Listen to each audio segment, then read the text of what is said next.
Fala pessoal, tudo bom? Hoje a gente trouxe mais um convidado muito especial aqui para conversar com a gente, né, e passar alguns insights para vocês. Formado em engenharia de computação pelo IME, possui mais de uma década de experiência construindo infraestrutura no mercado financeiro, passou pela America Trading Group, foi empreendedor, né, uma empresa de trade de alta frequência, foi oficial e engenheiro militar do Centro de Comunicação de Guerra Eletrônica do Exército Brasileiro, isso aqui é sensacional. E hoje é CIO global da Hashdex. Estamos aqui com o Samir. Samir, muito obrigado pela participação. E com a Luísa, nossa especialista em cripto, para auxiliar na conversa aqui.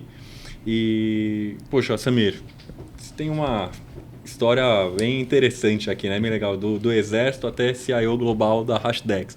Como é que foi essa sua trajetória aí? Fala para o pessoal que está vendo a gente, quem é você? Legal. Bom, primeiro, obrigado aí pela oportunidade, né? É um prazer estar aqui com vocês, bater esse papo. Eu sou engenheiro de computação, sempre fui fascinado por tecnologia. E no começo da minha carreira, comecei no mercado financeiro também, comecei a operar, né, na física e já me fascinei pelo mercado também. E durante aquele período ali, no final dos anos 2000, a gente estava vivendo uma fase no mercado que era da eletronificação do mercado, né? Saindo do pregão viva voz e indo para o mercado eletrônico, e aquilo me fascinava, né? Então, quando eu formei ali no IME, eu fui para o Exército, né? Trabalhei um tempo ali com comando e controle, né? Com softwares ali de apoio à tomada de decisão para o Exército, mas comecei a empreender também em paralelo, nessa área de electronic trading, e aí decidi sair do Exército para encarar aí essa vida de empreendedor, né? Então foi uma aventura super legal e eu acho que minha carreira sempre se guiou nessa interseção entre mercado financeiro e tecnologia, né? Até que final de 2016 eu já tinha ouvido falar muito sobre Bitcoin, sobre cripto, mas sempre eu vi aquele viés de especulação, aquilo nunca me atraiu tanto. Até 2016? Até 2016, quando começou aquela narrativa de que blockchain, a tecnologia, é legal e vai revolucionar o mercado financeiro, mas cripto é coisa de anarquista ali, de criminoso e tem que ficar longe. E aí eu comecei, né? Eu estava num projeto na época de criar uma nova bolsa de valores aqui no Brasil, e aí eu comecei a estudar bastante isso blockchain. American Trading Group? Isso. Que até retomaram isso aí. Retomaram agora, como o Badala, né? Então retomou um fôlego e agora, né? Acho que agora vai. E naquela época eu comecei a estudar bastante blockchain para entender como que a gente podia criar diferenciais competitivos, né? Como que aquilo podia contribuir ali na evolução do mercado no Brasil. A gente desenhou alguns protótipos e alguns modelos que até agora eu fico super feliz de ver que o Drex ali, que o Real Digital está caminhando numa visão parecida com aquela que a gente via lá atrás que podia ser, né? Então foi por aí que eu comecei em blockchain, né? E ao longo dos anos ali estudando, eu fui vendo que, cara, o blockchain público, né, e os criptoativos são uma revolução. E assim, isso vai transformar completamente o mercado financeiro, mas não da forma como eu imaginava, né? Então acho que ele vai causar a transformação que talvez que a internet trouxe para a indústria de mídia. E aí me fascinei, comecei a investir, comecei a me dedicar mais profissionalmente a cripto, quando ali no começo de 2018 eu conheci o Marcelo e o Bruno Caratori, que são os cofundadores ali da Hashdex. Eles estavam no comecinho ali, né, formando a ideia de criar uma gestora para fazer uma gestão profissional para investidores institucionais, né, e trazer cripto como uma classe de ativos, né, afastar um pouco da especulação. E aquilo teve fit total com o que eu estava buscando. Aí a gente decidiu juntar forças, né, então eu me juntei na Hashdex no comecinho ali, em 2018, e desde então a gente está aí nessa jornada de trazer cripto como uma classe de ativo investível, né? Investível para investidores tradicionais. Uhum. Então hoje a Hashdex tem cerca de 5 bilhões de reais sob gestão. Somos uma gestora global com DNA brasileiro, então a gente tem produtos em vários países do mundo, né? A gente tem aqui na América Latina, no Brasil, foi no Chile. Foi o primeiro ETF no Brasil, inclusive. Foi o primeiro ETF de criptoativos no Brasil e um dos primeiros do mundo, né? O primeiro de índice de criptoativos no mundo aqui no Brasil. Nós temos produtos também nos Estados Unidos, na Europa, né? Suíça, Alemanha, França, Holanda. Então hoje a gente tem uma presença global e com muito orgulho ali com o DNA brasileiro. Sem querer adiantar, eu já vou perguntar, mas sem querer adiantar muita coisa, a gente sabe que as pessoas não olham muito, mas o Brasil, ele é meio que o berço ali da tecnologia e do mercado de cripto em geral. A gente está muito à frente de muita gente que ainda nem está olhando para o mercado de cripto. Você acabou de citar, o próprio Drex, o próprio governo em si já olha de forma... Eu não estou falando de política, estou falando das pessoas em si, mas o Campus Neto trouxe muito isso como precursor mesmo para entender blockchain, para trazer, e a gente, de fato, corre na frente de muitos países muito mais envolvidos, falando em termos de IDH, enfim, de tecnologia, muito mais envolvidos teoricamente que a gente. E a gente está ali no top 3, talvez no top 5 de desenvolvimento em termos de tecnologia blockchain. Então, só adiantando que, sim, nós somos precursores de mercado de cripto, quando a gente fala de Brasil, e a Hashdex tem uma mega contribuição assim, em relação a isso. Com certeza, do ponto de vista de integração com o mercado de capitais, né, entre cripto, blockchain e o mercado de capitais, o Brasil é um dos líderes no mundo. Eu acho que hoje, muito por conta de, obviamente, da Hashdex e outros players que vieram, né, assim, liderando essa conversa com os reguladores, mas também pela receptividade dos reguladores, especialmente da CVM do Banco Central. Em muitos outros países, inclusive Estados Unidos, né, você tem uma aversão a classe de ativos, um preconceito com relação a cripto que a gente não encontrou aqui no Brasil. Obviamente, existiam muitas preocupações, existe aquela preocupação de proteção aos investidores, né, em como mitigar os riscos, mas não um preconceito pelo fato de ser criptoativo, pelo fato de ser descentralizado. Então, a gente conseguiu ter conversas muito produtivas com os reguladores aqui, e isso permitiu que a gente avançasse bastante a agenda, né? Hoje, eu diria, do ponto de vista de regulação, para você ter uma indústria de gestão profissional de criptoativos, o Brasil é o mais avançado do mundo. E isso está permitindo a criação de uma indústria de gestão profissional. É por isso que aqui no Brasil a gente já tem vários ETFs de criptoativo. Sim. Agora nos Estados Unidos estão começando a falar de ETF de bitcoins. Aqui só a Hashdex tem 6 ETFs já. Fez um mês lá agora, né? Tem sexta, que liberou. Exato. Então a gente já tem ETF de sexta, já tem ETF... Outro nível. Só para entrar na conversa do que a gente realmente quer falar aqui, é justamente sobre isso. Vamos falar de data. 10 de janeiro de 2024 foi ali, acho que o pontapé inicial do mercado americano quando se fala de exposição a criptoativos no modo spot, né? Eles já tinham um ETF ali de futuros de cripto, mas onde qualquer fundo de investimento poderia comprar, qualquer pessoa poderia no fim do dia comprar cripto. E a gente está vendo que desde então, quando a gente olha no retrovisor dos ciclos passados, tudo que a gente já passou do mercado de cripto, a gente está vendo que a gente está vivendo um ano diferente. Então, de fato, assim, Samir, eu queria saber a tua opinião sobre isso. Se a gente está vivendo uma atmosfera diferente. Eu estou falando por mim, assim, gente, eu sou completamente entusiasta, então tirem 50% do que eu falar. Mas, assim, porque eu estou sentindo uma atmosfera completamente diferente para esse ciclo de halving, eu queria entender se você acha que, por exemplo, em maio a gente vai ter um ETF de Ethereum, se vão postergar a deadline igual aconteceu com o Bitcoin. Eu queria entender a tua visão ali para 2024 em relação aos ETFs de cripto em si lá fora. Tá. Legal, assim, acho que o primeiro ponto para destacar é que, de fato, o lançamento de ETFs de criptoativos nos Estados Unidos é um divisor de águas.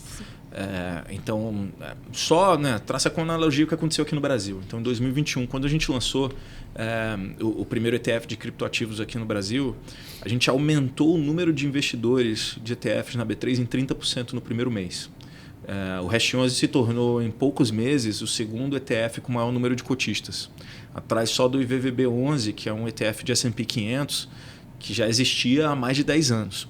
Então, em um mês, ele passou...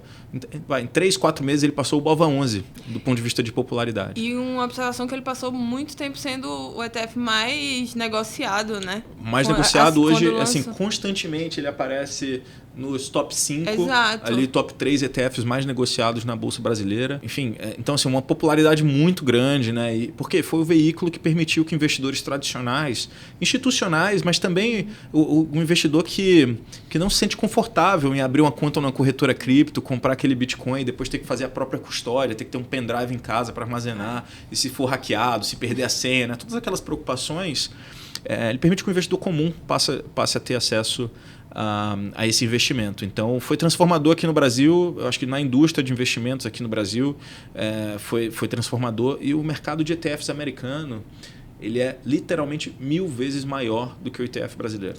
1000 vezes maior. Então, e ele é uma referência para o mundo inteiro.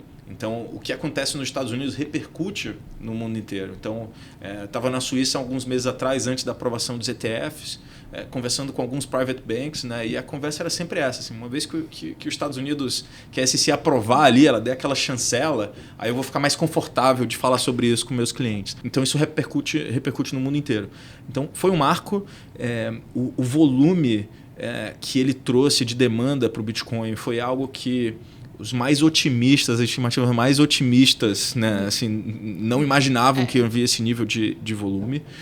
Quando a gente compara com o que é emitido de Bitcoin diariamente, é outra ordem de grandeza. Tá? Então, você está tendo um choque de demanda, né, por conta dos ETFs.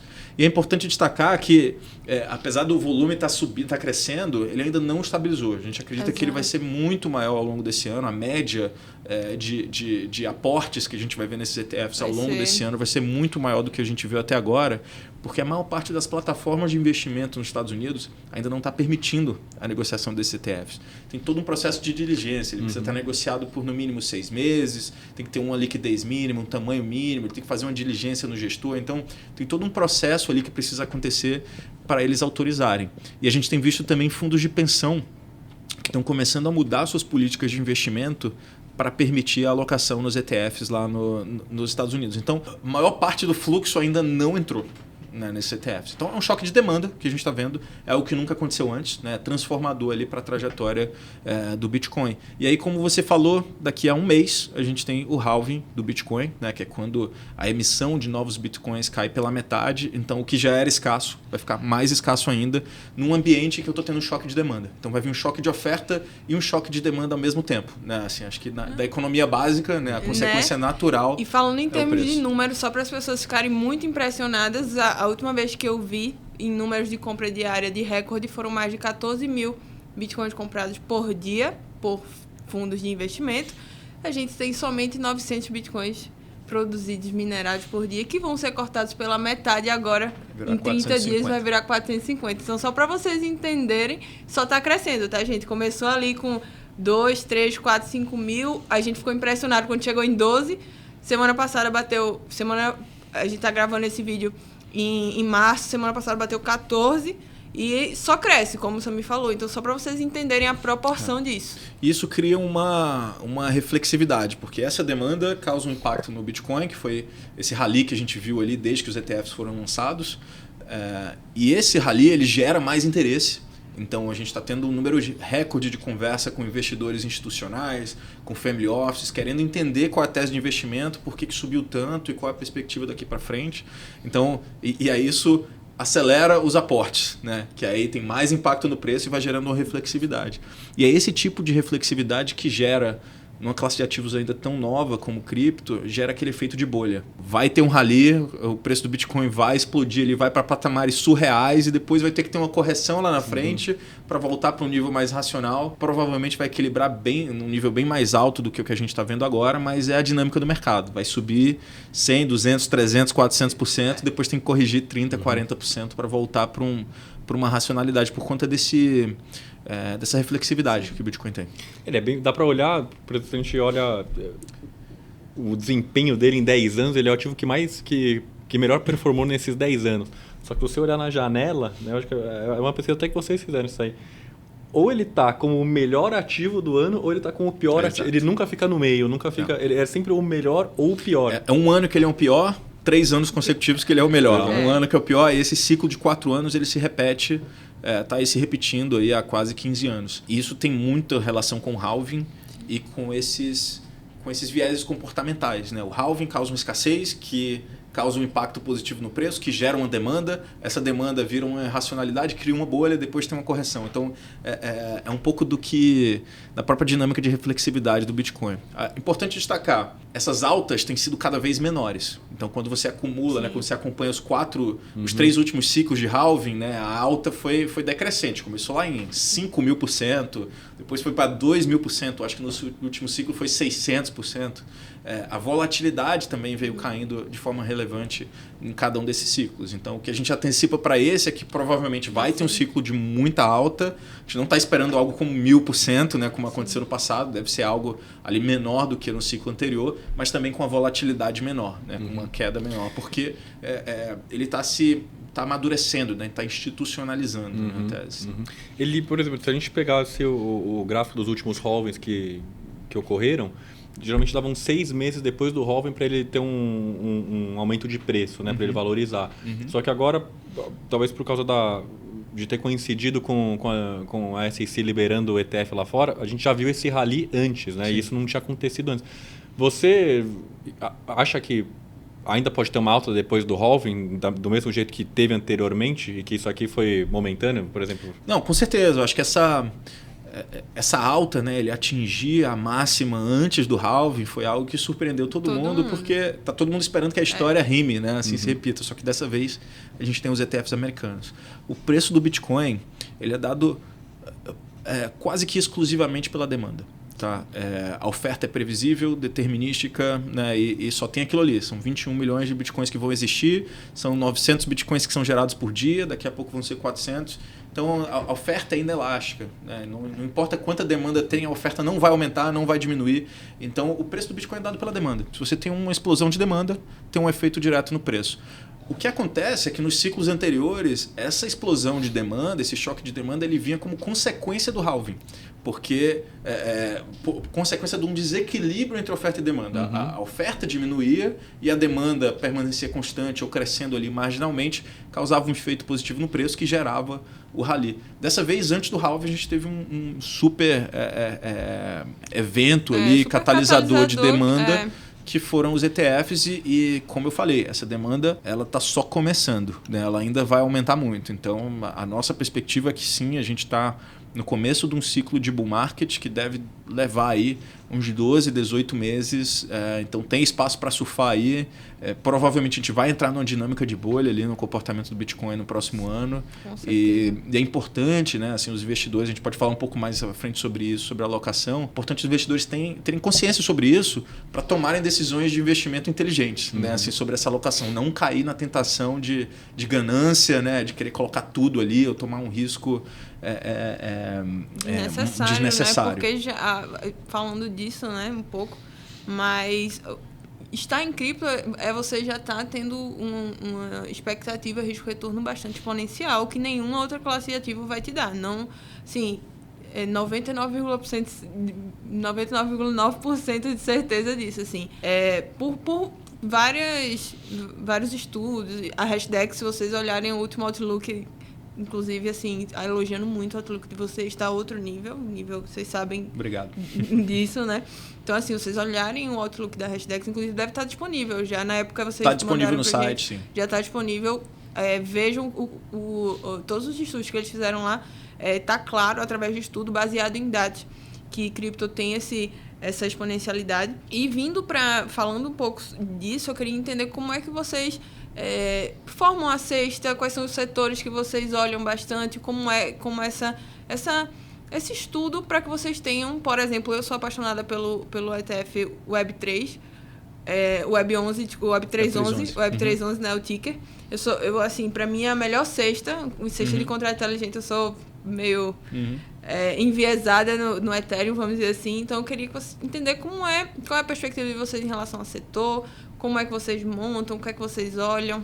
E até indo um pouco mais além, se você puder explicar para quem está assistindo, acompanhando a gente aqui, quais são os setores, como é que eles são classificados? Tá. Isso. Legal. Então, assim, a Hashdex, o que a gente tenta fazer é trazer soluções de investimento, diferentes estratégias de investimento e disponibilizar isso em veículos para investidores tradicionais. Então, a gente tem uma família grande aí de ETFs e de fundos para diferentes perfis de investidor, desde o mais arrojado até o mais conservador ali, para que basicamente todo mundo consiga se beneficiar de uma pequena alocação estratégica ali em cripto. Então, quando a gente fala dos ETFs, por exemplo, o nosso produto flagship principal é o Hash11, que a gente construiu para ser uma espécie de S&P 500, né, ou Ibovespa de cripto. É um índice, tá, que vai acompanhar o mercado à medida que ele evolui.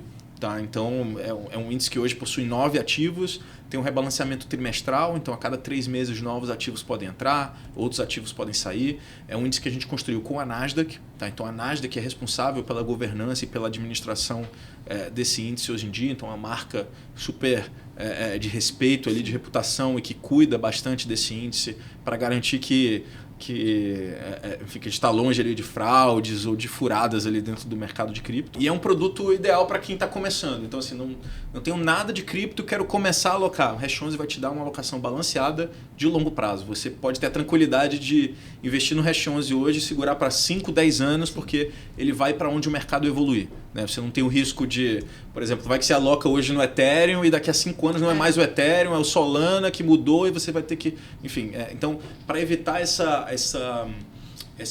problema, né, de você ter que ficar escolhendo qual criptoativo comprar ou muitas vezes cair em furada, o Hash11 é uma solução super interessante para isso.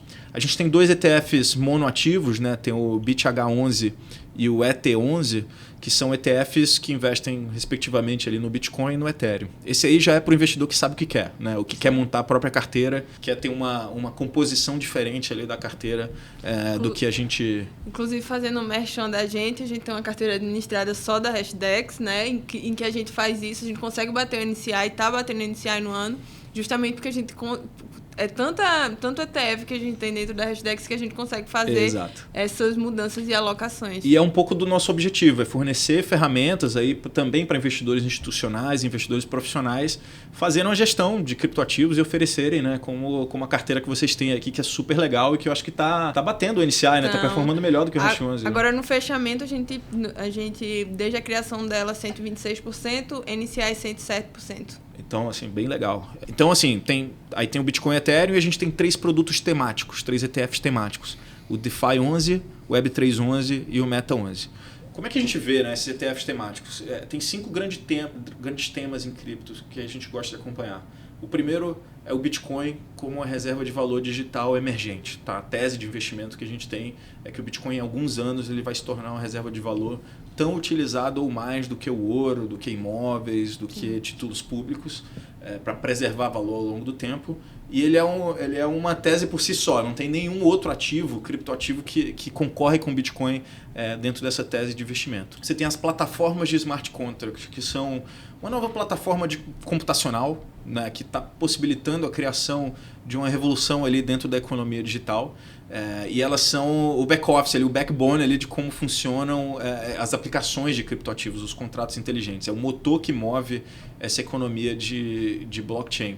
E aí essa tem muita coisa legal acontecendo, as soluções de camada 2, né? Assim, e tem Ethereum, tem Solana, Polkadot, né? Tem muita coisa legal acontecendo. E em cima dessas plataformas de smart contracts, você tem 3 setores principais, que é o setor de finanças descentralizadas, que envolve tokenização, stablecoins, utilização de contratos inteligentes para automatizar o mercado financeiro, o mercado de capitais. Você tem a Web 3.0, que são serviços, soluções digitais. Então, é uma versão evoluída da internet, que a gente volta a ser dono dos nossos dados. E que isso vai ser uma questão super importante aí agora com o crescimento de AI, por exemplo, que gera uma preocupação grande com relação à propriedade intelectual e privacidade, né, sobre os nossos dados. Então você tem a Web 3.0 e você tem esse segmento de cultura digital, que são os jogos, NFTs, colecionáveis, metaverso, né, que todo esse ambiente. O que a gente acredita é que a gente está no momento do Bitcoin, né? Assim, acho que desde a invasão ali da Rússia na Ucrânia ficou claro a necessidade, né, de geopolítica de você ter uma reserva de valor que fosse independente dos governos. Na crise bancária ano passado, né, a gente viu um outro reforço sobre isso. Agora com os ETFs americanos você tem um ambiente para investidores institucionais começarem a entrar. Então a gente está vivendo o prime time ali do Bitcoin e a gente acha que ele realmente assim, tem um mérito grande aí, vai andar muito aí no curto prazo. E nas plataformas de smart contracts, né, nas aplicações de blockchain, o tópico mais interessante hoje são como as plataformas de smart contract vão escalar. Né? Assim, como que elas vão sair de algo que é lento, caro e difícil de utilizar para algo que vai ser rápido, fácil de utilizar e muito barato, né? É esse momento que a gente está vivendo, que eu gosto de comparar com a internet ali no começo dos anos 2000, né? Então, lá na década de 90, a internet era super legal, tinha muita aplicação, era muito promissora, mas se você tentasse utilizar, ia ser extremamente complicado. Você podia falar que dava para fazer streaming em tempo real, assistir vídeo, mas se você quisesse ouvir uma música, você tinha que baixar um MP3, demorava 12 horas e era ilegal, né? Era pirataria lá atrás. O emule antigo. No começo dos anos 2000 teve um investimento muito grande em infraestrutura que tornou a internet rápida, barata e fácil de utilizar. E a partir daí surgiram as aplicações que hoje a gente não consegue viver sem. Então a gente está nesse momento em blockchain. A gente está no momento da escalabilidade dessas plataformas de smart contract. Depois que elas atingirem uma escalabilidade suficiente, aí a gente vai começar a ver as aplicações mais no nosso dia a dia, de DeFi, de Web3 e de cultura digital ali. Então, quando a gente olha para 12, 18 meses, né, assim, os assuntos mais interessantes, né, os desenvolvimentos mais interessantes que estão acontecendo em cripto estão relacionados a como escalar blockchain. E aí, depois que isso escalar, a gente vai começar a ver as aplicações. Então, é mais ou menos assim que a gente vê, né, assim, o estágio de maturidade de cada uma dessas teses. E aí, nos nossos ETFs, você pode expressar essa visão, né? Se você quiser fazer uma gestão mais discricionária, não, pô, quero passivo aqui, quero comprar esse negócio, esquecer, vai no Hash 11. Ah, não, quero comprar um tema específico, gosto de smart contract, acho que esse é o tema da vez, você pode entrar no Web 311, que é um ETF que tem um índice, né, assim, desse setor específico, que é... Bom, DeFi, né? Você vai em DeFi ou quer apostar em game coins e metaverso, tem um Beta 11 ali também. Então, a gente tem hoje vários produtos ali para diferentes perfis de investidor, diferentes interesses ali e diferentes capturas de valor dentro do mercado de cripto. Sim, né? sim. Vocês têm algum pipeline de lançar novos produtos? A gente tem, né? Assim, como acho que a abertura dos Estados Unidos abriu muita oportunidade ali para a criação de produto, então a gente tem, assim, publicamente disponível, a gente tem um pedido de aprovação de um ETF de Ethereum nos Estados Unidos, e a gente tem um roadmap para perseguir lá, e aqui no Brasil também, né? Assim, a gente tem coisa no forno aí para lançar aí nos próximos meses. Não, eu tava pensando aqui, é porque eu queria cutucar um pouquinho mais, assim, entender se vocês acham que algumas narrativas são precipitadas. Um exemplo, eu gosto muito da tese de contrato inteligente, e eu acho que segue que é a narrativa que está mais perto ali do que a gente vive hoje, que é o que a gente vai conseguir implementar. Então, assim, em termos de setor, o que é que tu vê para, por exemplo, o RWA? Que o pessoal está falando muito de real world asset, tá muito latente, está tendo uma briga com a CVM em relação a essa questão de ser valor mobiliário ou não.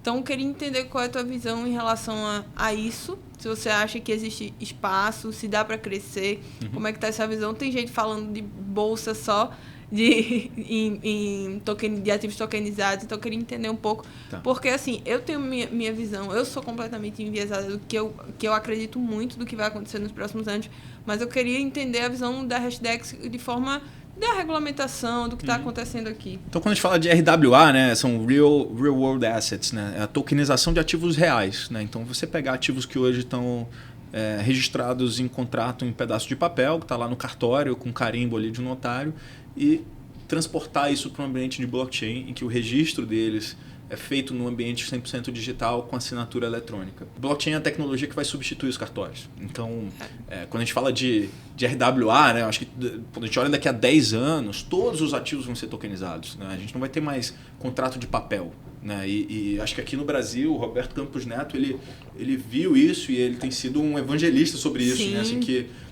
os contratos inteligentes, eles são o futuro. Né? Assim, não faz mais sentido você ter um contrato de papel que é assinado fisicamente e tem que ter um carimbo de um cartório ali para ter validade. Você vai ter assinatura digital. E esse contrato, o interessante é que uma vez que você tem ativos registrados na blockchain, você pode programar o fluxo nesses ativos. Então, você pode fazer entrega contra pagamento, por exemplo. Tem um contrato que, imagina que eu vou negociar um ativo com a Luísa, vou comprar um carro dela, né? Ao invés de a gente ter um risco de contraparte, em que eu posso entregar o dinheiro e não receber o carro, ou ela me entregar o carro e eu não pagar, dar o calote, a gente tem um contrato inteligente, a gente assina esse contrato, e aí eu vou mandar o dinheiro para o contrato, ela vai mandar o carro, a propriedade, o registro de propriedade do carro para o contrato, e uma vez que ele receber os dois ativos, ele vai fazer a troca. né? Vai fazer a liquidação daquilo ali. Isso tira risco de contraparte, isso desbloqueia muito valor na economia e tira a necessidade de intermediários que hoje em dia, né, assim, hoje a gente precisa de intermediários que cobram caro para fazer esse serviço. Então, o ganho de eficiência que isso vai trazer no mercado de capitais é gigantesco. Então, quando eu olho para ativos do mundo real, e aí qualquer coisa pode ser tokenizada, sim. Ativos imobiliários, né, valores imobiliários e o que não é valor imobiliário também. E a grande discussão agora é como, né, assim, como regular, né, e como que... e principalmente quando você tem plataformas que estão vendendo isso como um investimento. Essa é a grande preocupação da CVM. Não é o fato de você tokenizar um carro e aí permitir essa negociação direta. Isso não tem desafio nenhum, né, do ponto de vista regulatório. O desafio regulatório criar uma plataforma que agora vou tokenizar ativos e vou vender isso como investimento. Compre aqui que vai ganhar X% do CDI. Isso aí já é uma linha tênue ali do que é valor imobiliário, o que não é. O que é um contrato de investimento coletivo, né, que você está vendendo ali e o que não é. Então, foi mais ou menos como foi a NFT. Essa é a grande polêmica quando a gente tem tokenização. Quando você junta ativos de vários usuários para transformar aquilo num investimento. Essa é a grande polêmica. Tá? E aí eu acho que o caminho para isso evoluir é o que a gente tem visto aqui no Brasil com o Real Digital. Né? Você tem uma plataforma que tem a supervisão dos reguladores, que aí você permite tokenizar valores mobiliários e você permite que a estrutura regulada possa distribuir esses ativos tokenizados. E proteger também, no fim do dia, o investidor, né? Porque eu acredito que é isso. Assim, tem pessoas que olham, pessoas que são mais nativos de cripto, olham muito feio para a regulamentação, enfim, acredita que é uma forma de opressão. Vocês sabem como é o nativo de cripto em alguns aspectos. E eu olho muito por outro lado, por esse lado da adoção. Do cara que quer se expor, ele se expor, mas de forma protegida. Tanto é que eu sou uma grande... Todo mundo fala que eu sou a ovelha negra porque eu sou uma grande defensora dos ETFs de cripto em geral. Eu, Luísa, prefiro que mais pessoas conheçam do que um grupo seleto específico ali conheça, entendeu? E é importante a gente entender que essa é uma tecnologia que ela é geracional. Assim, a gente precisa de um shift geracional acontecer para que de fato tenha uma adoção em escala. Então, hoje, a maior parte dos tomadores de decisão, dos investidores, eles não estão prontos para ter uma carteira digital, para fazer o self-custody, para interagir com o smart contract, para ter um MetaMask. Assim, isso assim, é impossível. Né? Assim, eles não estão prontos para isso. Eles não estão prontos porque ainda não tem infraestrutura, a infraestrutura não está pronta, mas também porque eles são de uma outra geração. A maior parte, né, da geração que hoje tem acesso a dinheiro e a poder de tomada de decisão, ela ainda está tentando entender a internet. Sim. Né? Assim, aquele público de mais de 50 anos que ainda está tentando entender esse negócio aí de como é que é rede social, TikTok.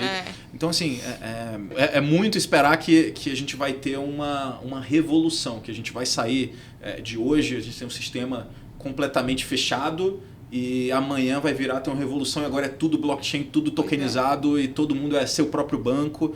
Precisa ter um processo de evolução na sociedade. E a Hashdex a gente se vê como uma ponte para isso. Né? Assim, a gente está criando essa ponte para que o mundo regulado e esse mundo, né, assim, tradicional e o mundo cripto possam se comunicar, possam interagir, possam se entender. E aí, ao longo do tempo, esse processo vai mudando. Então, e um detalhe interessante sobre shift geracional é só ver o que está acontecendo aqui no Brasil. Né? Pega a idade média dos reguladores aqui no Brasil e a idade média dos reguladores nos Estados Unidos. Então, Roberto Campos Neto tem 54 anos, se não me engano.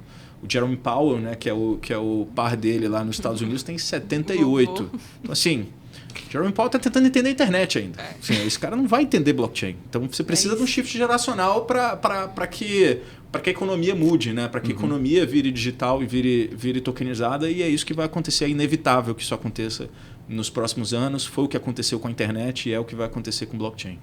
Eu assino embaixo sobre essa questão. Eu falo muito sobre... Eu discuto muito com a minha geração, né? Eu sou um pouco mais nova, então a minha geração é muito de... Não gosto nem de usar a palavra mais libertário, anarquista, que a gente tem que acabar com o governo. Então, quando eu sento para conversar com essa geração, eu falo, pessoal, caminho não é esse. Se vocês querem que o que vocês querem que aconteça, precisa passar por todo um fluxo, vamos dizer assim, para que a gente veja de fato o Bitcoin como uma reserva de valor, por exemplo.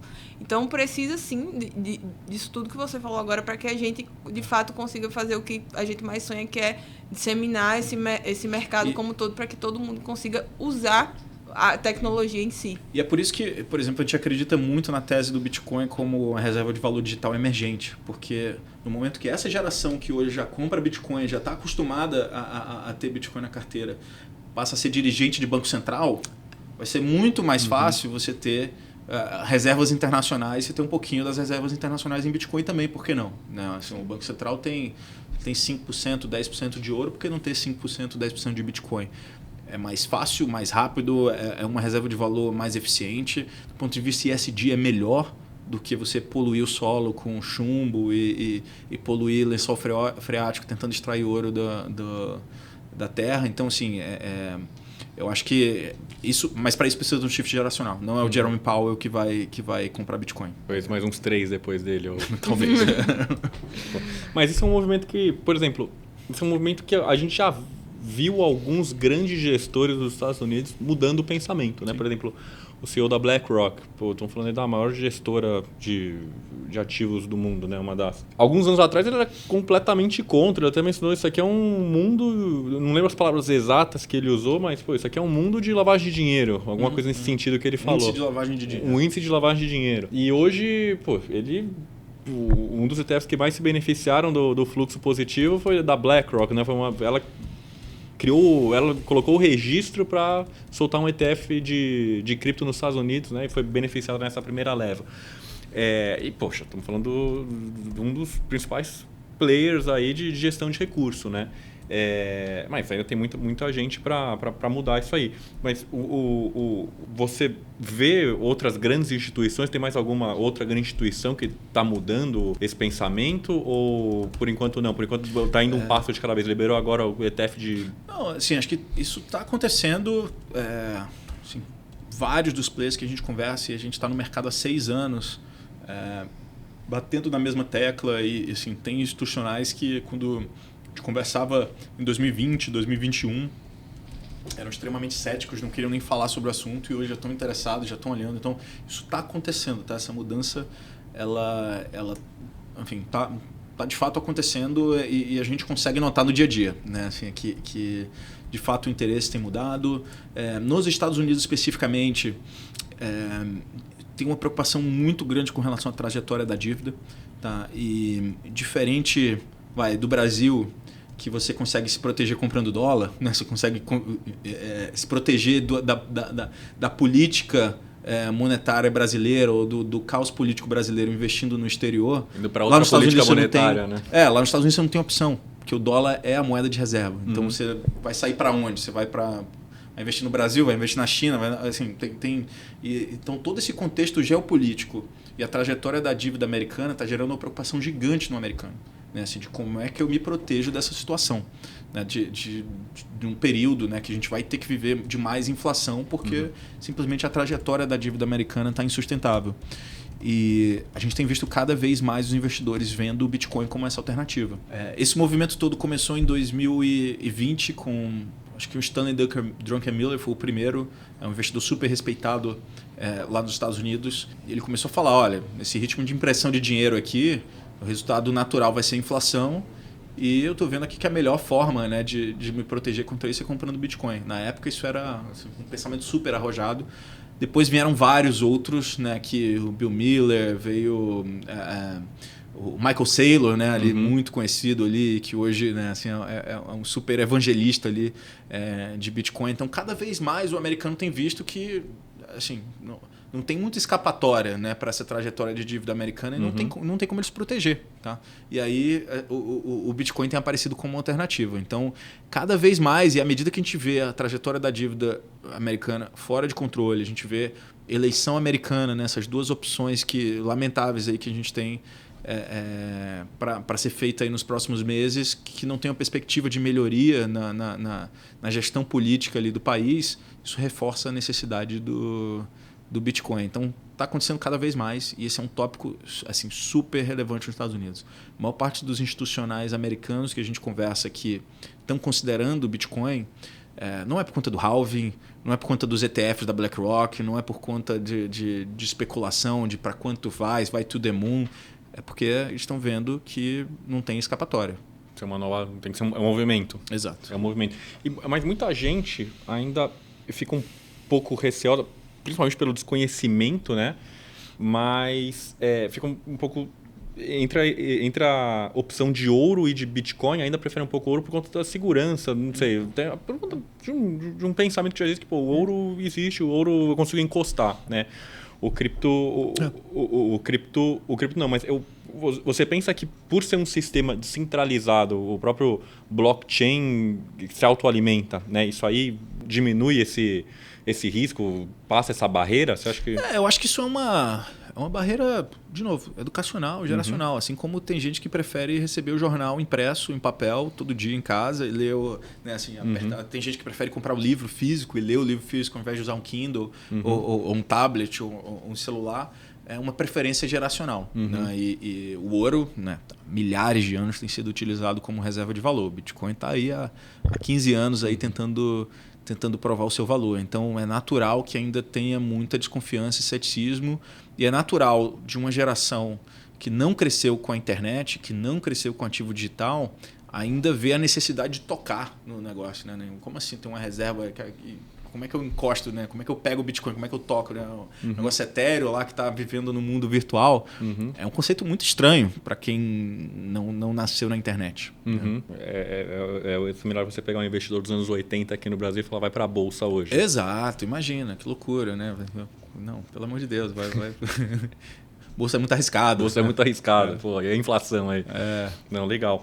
E a gente está falando do Bitcoin como reserva de valor, né? Então, tá vivendo o ciclo de halving dele. Mencionou aí das outras classes de cripto, né? Smart contract, por exemplo. Como é que você enxerga as demais classes se desempenhando no futuro? Né? Poxa, você falou da evolução de cada uma, né? Como é que ela pode ser aplicada, mas como é que você enxerga o ciclo de cada uma individualmente e se existe uma correlação entre cada uma, conforme uma é adotada, a outra também é? Isso aqui impulsiona uma, como é que elas estão ligadas? Eu acho que começa no Bitcoin, né? E o Bitcoin é o case que está mais claro, é o case que grandes investidores estão levando cada vez mais a sério. E isso naturalmente gera um interesse por blockchain. Como eu falei ali, o grande limitador hoje que a gente tem é a escalabilidade em plataformas de smart contract. Então, uma vez que a gente atinge isso, a gente cria espaço para uma segunda, terceira onda de aplicações. Então, acho que como eu falei, o momento agora é de Bitcoin, plataformas de smart contract, e depois que a gente atingir escalabilidade, a gente vai começar a ver aplicações. E aí vai depender, né? Quando a gente vê DeFi, por exemplo, depende muito de regulação. Porque você está falando de mercado de capitais, você está falando de tokenização de ativos, muitas vezes de um valor imobiliário, onde tem muito espaço ali para ganhar. Então vai depender de como a regulação evolui em cada país. O Web 3.0 já não precisa tanto de regulação. Quando você vai para a cultura digital, né, para jogos, aí é zero regulação. Né? Então a regulação pode atrasar alguns setores dependendo do approach do regulador. Aqui no Brasil, a gente tem visto o regulador aberto à inovação. Então, pode ser que isso não seja um empecilho, né? Assim, que a entrada de evolução de DeFi aqui no Brasil não seja um empecilho, mas seja um grande empecilho nos Estados Unidos, por exemplo. Como vão evoluir as aplicações, eu acho que ainda está cedo para a gente determinar. O grande foco agora é nas plataformas de smart contracts, né? Como que a gente vai chegar em bilhões de usuários simultâneos. E até onde você acha que a regulação pode ir para os criptos? Por exemplo, a gente tem os Estados Unidos que acabou de aprovar, ou a gente tem algum caso, por exemplo, El Salvador, que eu não me engano, que é muito adepto ao criptoativos, né?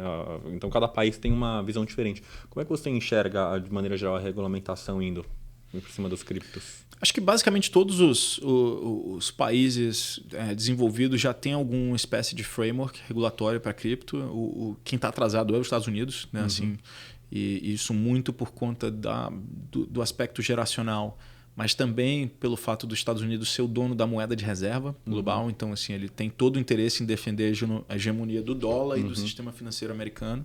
Isso acaba atrasando a evolução regulatória. Mas acho que a maior parte dos países da Europa, né, teve um framework regulatório muito sólido ali para cripto, o Brasil está evoluindo também. Então acho que é natural, né, assim, essa evolução regulatória. E lembra que o regulador ele não tem incentivo de ser inovador, né, assim, de estar na fronteira.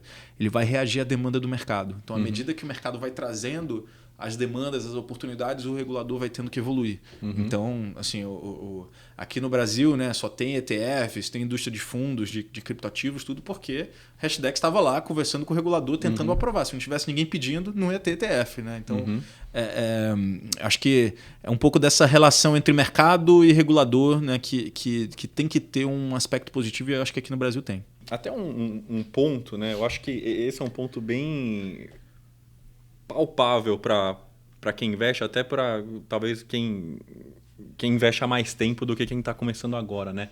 O cripto, o Bitcoin, eles são usados.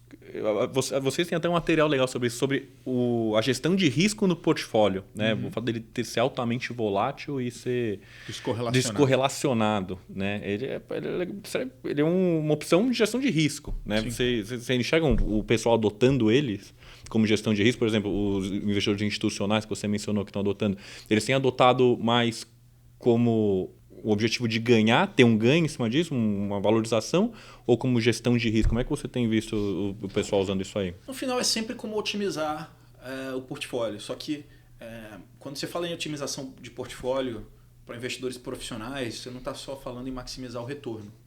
Você tem que balancear o retorno e o risco. Né? E aí que a gente traz criptoativos e a gente mostra que uma alocação estratégica em cripto ela melhora o retorno ajustado ao risco. O termo técnico para isso é o Sharpe, né, do portfólio. Então, pelo fato dele ser descorrelacionado com todas as outras classes de ativos que a gente tem disponível para investir, e por ele ter essa alta volatilidade e potencial de retorno, faz com que uma pequena alocação em cripto melhore a diversificação do portfólio, melhore o retorno ajustado ao risco do portfólio. Muitas vezes, dependendo da carteira, ele pode até reduzir o risco total da carteira.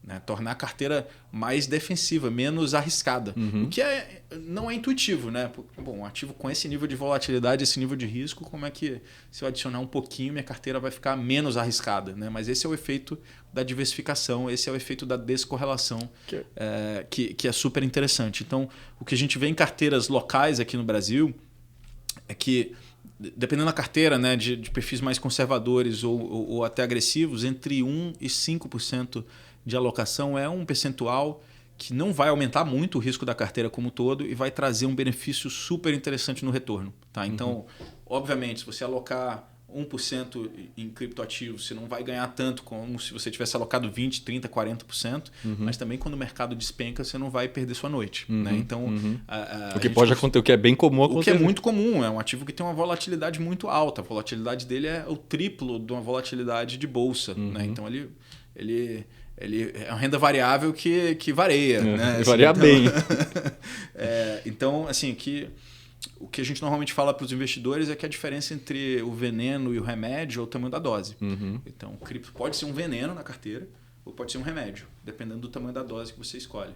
E quando você faz essa alocação estratégica pequena, isso te protege um pouco também dos vieses de entrar no FOMO, né? Entrar nas ondas ali de, por exemplo, quando o mercado está subindo muito, você tem aquela tentação de investir mais e acaba comprando na alta, e quando o mercado está despencando, você acha, pô, agora o Bitcoin acabou, vou ter que sair desse negócio, e você acaba saindo na baixa. Se você tiver uma disciplina de alocação, você vai estar vendendo na alta, porque você vai estar recompondo, botando lucro no bolso e redistribuindo no portfólio, e você vai estar comprando na baixa, porque a sua alocação vai cair ali do seu target e é o momento de rebalancear a carteira.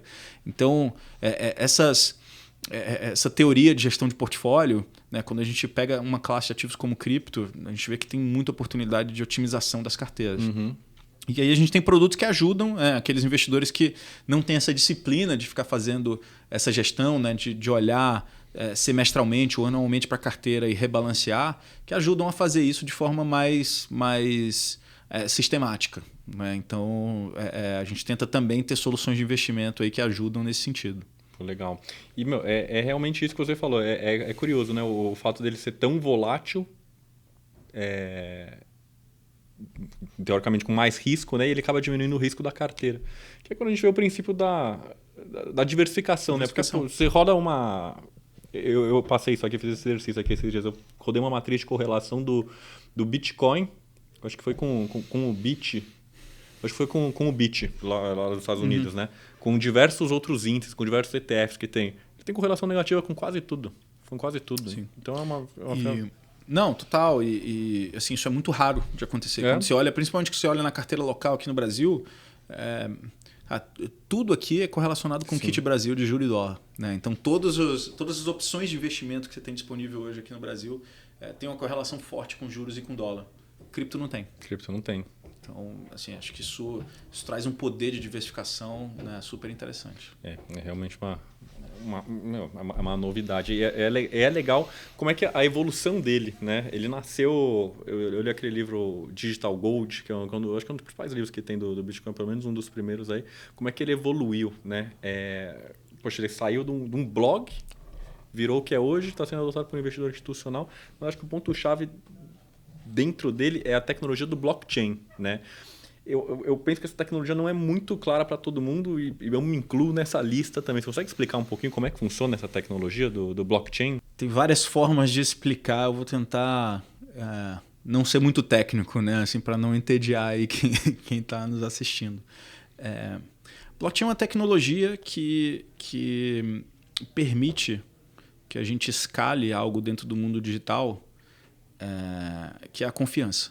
Né? Então, um desafio grande, né, que você tem de como coordenar pessoas que não se conhecem, né? Como garantir que pessoas que não se conhecem consigam interagir com confiança. E a forma como a sociedade historicamente evoluiu e achou esse equilíbrio foi através do intermediário de confiança. Isso existe em todos os segmentos da economia. A corretora, a bolsa, o banco, o Facebook, né, o Google, eles são intermediários de confiança. Eles são agregadores, né, que fazem com que a gente possa interagir com pessoas que a gente não conhece, né, sem a necessidade de ter que fazer toda a diligência e tomar um risco de exposição direta naquela pessoa. Essa é a forma analógica de escalar a confiança, né, através desse intermediário de confiança. O blockchain ele permite que você tenha uma forma digital de escalar a confiança sem a necessidade desse intermediário, que é utilizando criptografia, matemática e essa rede descentralizada. É um problema de teoria de jogos, né? Assim como você coordena, né, a confiança entre pessoas que não se conhecem. Então isso é um problema bem complexo de teoria dos jogos, mas que no final ele fornece uma forma da gente escalar a confiança dentro do meio digital. Então ele permite a gente fazer tudo que hoje depende do intermediário de confiança, permite a gente fazer isso de forma 100% digital, 24/7, sem a necessidade desse intermediário, de forma muito mais barata. Ordens de grandeza é mais barato do que pagar uma comissão para um intermediário. Para que isso pode ser utilizado? Para tudo. Para emissão de moeda, né? Se o governo emitindo moeda nada mais é do que um intermediário de confiança entre comerciante ali e o comprador, né? Que vai, ao invés de eu fazer o escambo, eu utilizo uma moeda porque as pessoas confiam que tem um governo emitindo aquela moeda que dá aquele lastro ali que pode converter aquilo em valor. No sistema financeiro, os bancos, as corretoras, as bolsas são intermediários de confiança. Então, DeFi, quando você entra nesse segmento de DeFi, você está falando em substituir esses intermediários, essa rede de intermediários, por contratos inteligentes que rodam sem a necessidade de humanos ali. Quando você olha para Web 3.0, é substituir Google, Facebook, Amazon, Uber, por serviços que são os descentralizados, que rodam em smart contracts. Quando você fala de jogos, né, de cultura digital, substituir, né, os estúdios de jogos que basicamente detêm a propriedade intelectual daquilo que a gente cria dentro dos jogos. Né, e que, enfim, que captura muito valor dessa economia dos criadores, né, dos criadores de conteúdo, dos influenciadores e tal. Então, você pode aplicar isso em qualquer vertente da sociedade. Mas no final, né, assim, do ponto de vista técnico, o blockchain é um registro, é um livro contábil, né, como se fosse um cartório distribuído que permite que você coloque registros ali que são imutáveis, que não podem ser fraudados. E ele está dentro de todas as classes de cripto? De todas as que você falou, web... Exatamente. Tudo isso utiliza blockchain por trás. Todas essas aplicações por trás, né, assim, tem um blockchain. Entendi. Eu acho que o principal mudante de patamar foi a NASA que adotou isso aí alguns anos atrás, né? A tecnologia do blockchain. Eu acho que foi em 2018, alguma coisa assim, não foi? Que ela começou a adotar a tecnologia do blockchain para utilizar internamente dela. Sim, não, acho que algumas instituições financeiras já começaram a adotar em fases diferentes entre experimentação e de fato adoção em escala. Mas, de novo, essa tendência de utilizar blockchain dentro dos serviços financeiros, ela começou ali em 2015, 2016, quando eu comecei a me interessar por blockchain, foi nesse sentido, né? Assim, de como trazer essa inovação para os serviços financeiros. Acho que a gente está chegando aqui nos momentos finais da nossa conversa. Eu queria te fazer uma pergunta aqui. Como é que você enxerga o Bitcoin e o Ether para esse ano? Né? Tem um novo registro para um ETF de Ethereum agora. Você vê ele positivo para o mercado, né? Imagino que sim, mas você vê que isso aí tende a causar a valorização que causou para o Ether, como causou para o Bitcoin, se não for adiada, como foi a do Bitcoin, né? E outra pergunta também, o Bitcoin ele serve como um lastro para os demais criptoativos também. Quando ele valoriza, tudo meio que valoriza também, e o inverso também é verdade, né? Essa relação ela existe mesmo? Vocês enxergam ela também como o Bitcoin como uma coisa, um meio de lastro, entre aspas, aí para as demais? Acho que tem uma correlação mais alta entre os criptoativos, né? O Bitcoin com os outros criptoativos. Você tem o que a gente chama de wealth effect, né? Assim, normalmente, quando você tem um ciclo de alta, o Bitcoin se move primeiro. O Bitcoin sobe primeiro. E aí depois você cria um wealth effect, um efeito de riqueza. As pessoas ganharam dinheiro com Bitcoin e agora querem buscar ganhar dinheiro com a próxima, né? Assim, com o próximo ciclo de alta, o que vai se valorizar agora. E aí você tem uma transição do Bitcoin para outros criptoativos. Então, historicamente, né, você tem Bitcoin move primeiro, depois o Ethereum e as plataformas de smart contracts se movem e aí performam melhor do que o Bitcoin. E aí no final do ciclo você tem todas as outras aplicações ali, as altcoins num rally que estão performando melhor do que o Bitcoin e que o Ethereum. Historicamente é assim que tem acontecido e está com cara que vai acontecer de novo, né? E eu acho que tem motivos, né, nos fundamentos para isso, que o Bitcoin está no seu prime time agora, tem os ETFs, né, que só tem para o Bitcoin lá nos Estados Unidos, não tem para outros ativos. Mas a gente está vendo a evolução de escalabilidade dos smart contracts que vai criar um rally de alta nas plataformas de smart contract. Depois que elas tiverem seu rally e que tiverem atingido massa crítica e escala suficiente, aí você vai ter um rally das aplicações ali em cima de blockchain. Então tá com cara que a história vai rimar de novo aí nesse sentido. Quando olha para o final do ano assim, de Bitcoin, Ethereum e cripto como um todo, eu até escrevi recentemente sobre isso na nossa carta, que a gente está no começo de um bull market. Né? Então, vocês falam da tempestade perfeita. Exatamente. Então, assim, quando a gente olha para os próximos 12, 18 meses, a gente acha que claramente a gente vai entrar num bull market. Pode ser que entre com características de bolha de novo, né? Assim, com aquela super empolgação, e a gente vai ouvir falar de Bitcoin e cripto todo dia, todo mundo falando, todo mundo perguntando, todo mundo vai ter o caso de um amigo que ficou rico ali com cripto. Daqui a pouco aparece no YouTube também, fique rico com Bitcoin. Exatamente, vai no YouTube, Jornal Nacional, fantástico, né? Então a gente está posicionando para entrar num outro ciclo de alta desse nos próximos 12, 18 meses. Então acho que não poderia estar mais otimista aí com relação ao Bitcoin e o Ethereum no curto prazo. Sobre o ETF de Ethereum, né? Eu acho que já é mais... eu já seria um pouco mais cético com relação a isso, porque não está com cara que a SEC vai aprovar. Tá? Eu acho que eles já demonstraram de várias formas que o Bitcoin foi aceito ali a contragosto e que eles não estariam dispostos a abrir isso para outros criptoativos e para o Ethereum especificamente. Vamos ver o que vai acontecer. O prazo final ali é maio. Mas não está com cara que vai acontecer. Estamos no ano de eleição, então assim, uma eleição super polarizada nos Estados Unidos. Então, eu diria que é mais provável que a gente tenha um ETF de Ethereum a partir do ano que vem. E, poxa, a gente viu essa movimentação toda recente do Bitcoin e de outros criptos também, numa das taxas de juros dos Estados Unidos mais altas que a gente teve nas últimas décadas, né? O quanto você acha que os criptoativos tendem a se beneficiar num momento que os Estados Unidos resolver cortar juros? Acho que totalmente. E os Bitcoin, os criptoativos, com exceção do Bitcoin, são basicamente play de tecnologia. Né? Eles são como um venture capital líquido, são como empresas de tecnologia nascentes. Então elas vão se beneficiar muito de um ambiente com taxa de juros mais baixa. Por quê? Taxa de juros mais baixa vai levar mais investimento para tecnologia, para ativos que têm um duration muito longo, né? Que tem uma maturação ali de longo prazo, que é o caso quando a gente olha para os criptoativos. Então, essa perspectiva de redução da taxa de juros vai ser super positiva ali para os criptoativos, em especial para os criptoativos que não ali o Bitcoin. O Bitcoin, por outro lado, ele se beneficia da trajetória de dívida americana. Então, e até tem Existe uma correlação. Né? Exato, e correlação com o tanto de liquidez que o Fed acaba tendo que colocar no sistema para gerar estímulo. Então, assim, vai ser interessante ver como é que o Fed vai gerenciar essa trajetória da dívida e a taxa de juros, né, e a inflação, por final, ali. E essa dúvida, essa instabilidade toda é positiva para o Bitcoin. Vocês soltaram um artigo mencionando que a visão de vocês é mais positiva para o Bitcoin do que para um stablecoin. Tá. Por que se dá isso? Além de todos os fatores que a gente já falou, né? Mas por que você acha que o investidor ele iria mais para o Bitcoin do que para o stablecoin, que tem um lastro em dólar por trás, Vamos lá, uma stablecoin de dólar, ela é basicamente um ativo, né, assim, uma representação digital do dólar. Então é um meio de pagamento, principalmente. Uma forma de você ter sua reserva em dólar, caso você queira isso. O Bitcoin é uma reserva de valor digital, é um investimento, é um commodity digital que tem uma tese de investimento sólida. Quando você investe no stablecoin, se você decide alocar no stablecoin para investimento, é importante você considerar que os Estados Unidos está com uma taxa de juros de 5% ao ano. E tem uma taxa de inflação ali, então você está perdendo dinheiro. Tá?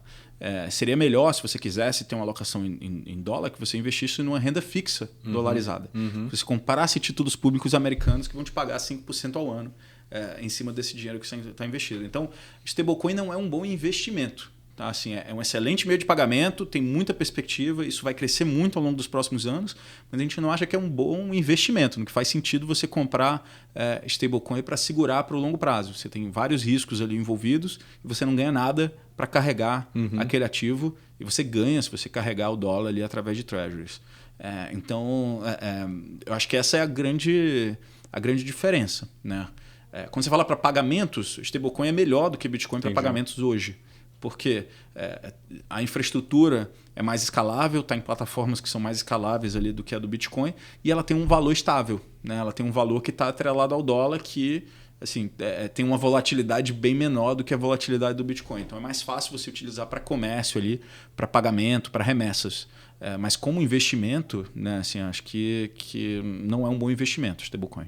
É como se você tivesse dinheiro mesmo. É como se tivesse cédula de dólar no bolso. Legal, assim, você pode ter, mas é melhor você estar investindo num fundo de renda fixa dolarizado, que aí você vai estar, pelo menos, gerando um retorno ali. Entendi. Pô, Samir, eu acho que a conversa foi muito boa aqui. A gente chegou de verdade agora no momento final. Né? Acho que é um assunto que dá para falar até amanhã aqui. Com certeza. Então, fica o convite para você voltar aqui. Eu vou deixar esse espaço aqui para algumas considerações finais. Não sei se tem algum tópico que que eu não passei aqui, que você gostaria de mencionar.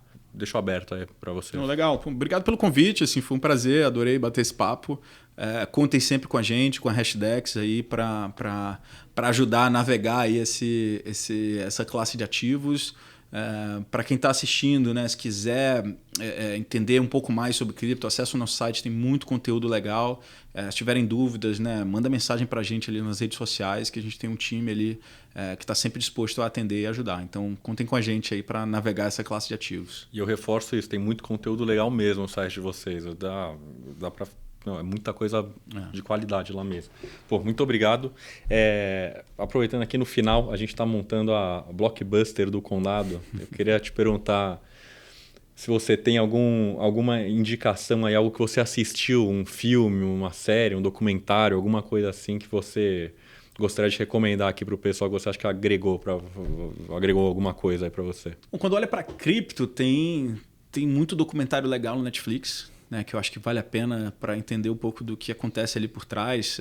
Acho que o último foi o Cryptopians, que é um documentário interessante ali sobre cripto e sobre o surgimento e evolução dessa indústria de blockchain. E eu assisti ontem, né, pela primeira vez, não tinha assistido ainda Oppenheimer. Eu não vi.